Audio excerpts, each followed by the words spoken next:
Breakfast Jack. Gandang umaga. Magdi-deliver tayo back to my daily routine. Magdi-deliver tayo ng pasabay. Sobrang init sa Pilipinas.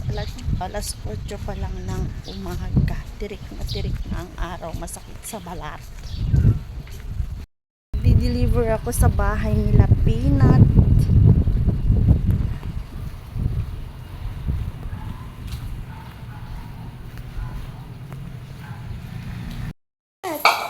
Hello.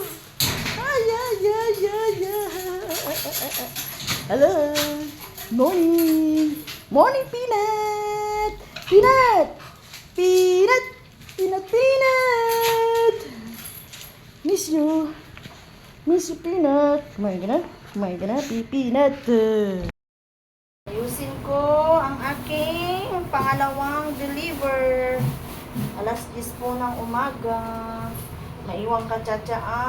Bantayan mo si ate. Ang isda at karne ang wala. Ilalagay natin dito yung karne. Wait lang.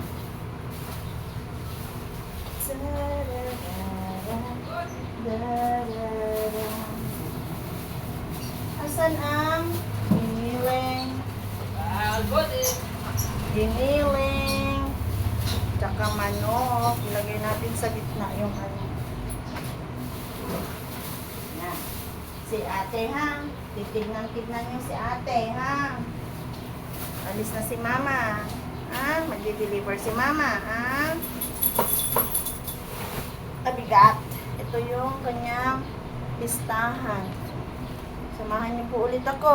Magdi-deliver ulit tayo. Hugas lang ako ng kamay. Pasok natin po dito.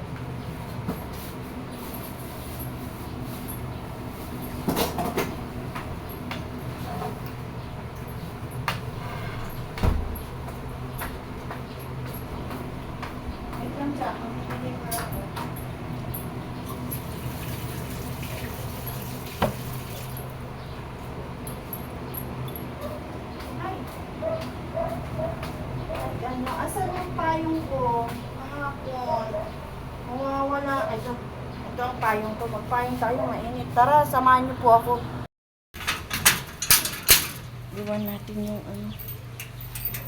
Sarap. Iwan natin yan. Mga paninda ko, iwan ko. Saglit lang naman. Lalakad tayo.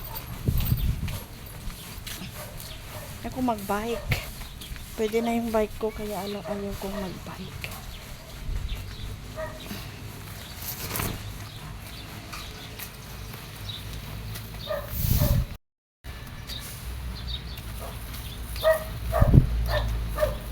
Sobrang init. Alas 10 ng umaga.